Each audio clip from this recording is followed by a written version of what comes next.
రండి ఈరోజు ఒక పురాతన చాలా శక్తివంతమైన గాథను విందాం. ఇది శక్తి, ప్రచండమైన కోపం, ఇంక సృష్టికి సంబంధించిన ఒక అద్భుతమైన కథ. ఈ కథ వెనుక ఉన్న అసలైన నీతి ఇదేనండి. అహంకారానికి, ధర్మానికి మధ్య జరిగే ఒక శాశ్వతమైన పోరాటం. ఈ మాటను మనసులో పెట్టుకుని కథలోకి వెళ్దాం. చూడండి. సరే, ఇక మన గాథం మొదలవుతోంది. ఎవరి గురించి? గొడ్డలి పట్టిన రాముడి గురించి. అసలు ఎవరు ఈయన? చూటానికొక మహర్షిలా కనిపిస్తాడు, కాని ఆయన అంతకు మించి చాలా ఎక్కువ. అవును, ఆశ్చర్యంగా ఉంది కదూ. ఆయన సామాన్యుడు కాదు, సాక్షాత్తు శ్రీ మహావిష్ణువు 6వ అవతారం. అంటే ఆయనలో ఎంతటి శక్తి దాగి ఉందో మనం అర్థం చేసుకోవచ్చు. ఆయన పేరులోనే ఆయన కథ దాగి ఉంది. పరశు అంటే ఏంటి? గొడ్డలి. రామ అంటే రాముడు, అంటే గొడ్డలిని ఆయుధంగా ధరించిన రాముడనమాట. అందుకే పరశురాముడు. అసలు ఆయన నేపథ్యం ఏంటి? ఆయన తల్లిదండ్రులు గొప్పవాళ్లు. జమదగ్ని మహర్షి, రేణుకాదేవి. అంటే ఒకవైపు తపస్సి శక్తి, మరోవైపు క్షాత్రతేజం. రెండూ ఆయనలో చిన్నప్పటినుంచే ఉన్నాయి. భక్తి, శిక్షణ, ఈ రెండింటితో ఆయన అపారమైన శక్తిని సంపాదించాడు. ఇక కథలో అసలైన మలుపు ఇక్కడే వస్తుంది. ప్రశాంతంగా ఉన్న ఆశ్రమంలో ఒక పెద్ద అలజడి రేగింది. దొంగిలించబడిన ఆ దివ్యగోవు కథలోకి వెళ్దాం. ఆ జమదగ్ని మహర్షి ఆశ్రమంలో ఒక అద్భుతం ఉండేది. అదే కామధేనువు. కోరిన కోరికలు తీర్చే ఓ దివ్యమైన గోవు.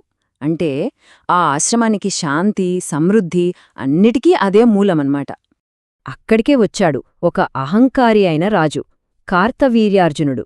ఆయన కన్ను ఆ కామధేనువు మీద పడింది. అంతే, నాకిది కావాల్సిందే అని పట్టుబట్టాడు. అడిగితే ఇవ్వలేదని చివరికి బలవంతంగా దాని లాక్కెళ్ళిపోయాడు. చూశారా అహంకారం ఎంత పనిచేసిందో? ఇక్కడ్నుంచి కథ మొత్తం మారిపోతుంది. శాంతం స్థానంలో ఆగ్రహం, కరుణ స్థానంలో ప్రతీకారం. ఒక కుమారుడి గుండెలో రగిలిన అగ్నిజ్వాల ఇది. విషయం తెలిసిన పరశురాముడు ఊరుకుంటాడా? వెంటనే వెళ్లి ఆ అహంకారి అయిన రాజు కార్తవీర్యార్జునుడిని ఎదుర్కొని యుద్ధంలో సంహరించాడు. కాని అక్కడితో ఆగలేదు. ఆ రాజు కొడుకులు ప్రతీకారంతో రగిలిపోయి తిరిగి ఆశ్రమం మీద పడి ఏ పాపమెరగని జమదగ్ని మహర్షిని అతి కిరాతకంగా హత్యచేశారు. చూశారా హింస ప్రతిహింసకు ఎలా దారితీసిందో? ఇక చూడాలి. తిరిగి ఆశ్రమానికి వచ్చిన పరశురాముడు తన తండ్రి నిర్జీవంగా పడి ఉండటం చూసి తట్టుకోలేకపోయాడు. ఆయన దుఃఖం అది బడబాగ్నిలా మారింది. ఆ ఆగ్రహం అదుపు తప్పింది. అది ఒకరిపై కాదు, అహంకారంతో కళ్ళు మూసుకుపోయిన మొత్తం క్షత్రియ జాతిమీదకు మళ్ళింది. అప్పుడే తీసుకున్నాడు ఆ భయంకరమైన ప్రతిజ్ఞ. ఈ భూమిమీద గర్వంతో విర్రవీగే క్షత్రియుల అంతు చూస్తానని శపథం చేశాడు. ఒక్కసారో రెండుసార్లో కాదు, ఏకంగా 21 సార్లు వాళ్ల వంశాలను నాశనం చేస్తానని ప్రతినపూనాడు. మరి ఆయన చేసింది కేవలం పగ తీర్చుకోవడానికేనా, లేక అందులో ఇంకేమైనా అర్థముందా? ఒక రకంగా చూస్తే ఇది తన తండ్రిని చంపినందుకు ఒక కొడుకు తీర్చుకున్న ప్రతీకారం. మరో కోణంలో చూస్తే అది అహంకారాన్ని అణచి ధర్మాన్ని తిరిగి నిలబెట్టే ఒక యోధుడి కర్తవ్యం. ఇంతటి విధ్వంసం తర్వాత కథ సృష్టివైపు ఎలా మళ్ళింది? చాలా ఆసక్తికరంగా ఉంటుంది. ప్రతీకారం నుండి సృష్టి పుట్టడం వింతగా ఉంది కదూ? చూద్దాం. ఒక్కసారి ఆలోచించండి. ఇంత విధ్వంసం సృష్టించిన గొడ్డలే సృష్టికి కూడా కారణం అవ్వగలదా?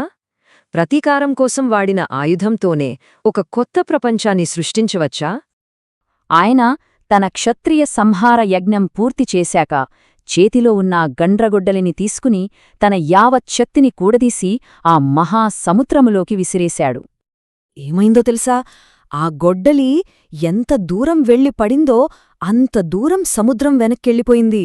అలా సముద్రం నుంచి ఒక కొత్త భూభాగం పైకి వచ్చింది. ఆ భూభాగమే మనమీరోజు పిలుచుకుంటున్న కేరళ అని పురాణాలు చెప్తున్నాయి. అద్భుతం కదూ?